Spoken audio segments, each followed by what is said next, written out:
ఎక్కువ శాతం పిల్లలతో ఫ్రెండ్షిప్ చేయాలి నాన్న. నెలంతా పని చేసుకున్నానా, నేను కాదంటలేదు నాన్న. ఒక్కరోజు సెలవు పెట్టినానా పిల్లల కోసం, భార్య కోసం.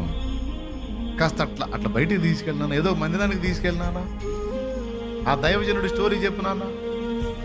ఈ దైవజనుడు ఒకప్పుడు ఇలాంటి పరిస్థితుల్లో ఉన్నవాడు, ఇలాగ దేవుడు ఆయన పట్టుకున్నాడు, ఇలా మార్చాడు, ఈ రోజు ఇంతమందికి దీవెనకరంగా ఆ జీవితం వెలిగించబడింది.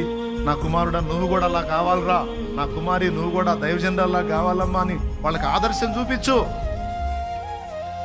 భక్తులు ఉన్నారు, పరిచర్యలు ఉన్నాయి, సేవలు ఉన్నాయి, సంఘాలు ఉన్నాయి, ప్రార్థనా స్థలాలు ఉన్నాయి, తీసుకెళ్ళు.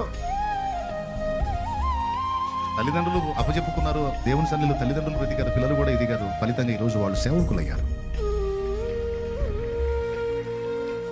సమాజానికి దీవెనకరమైన పాత్రలు అయ్యారమ్మా. ఆడపిల్లలు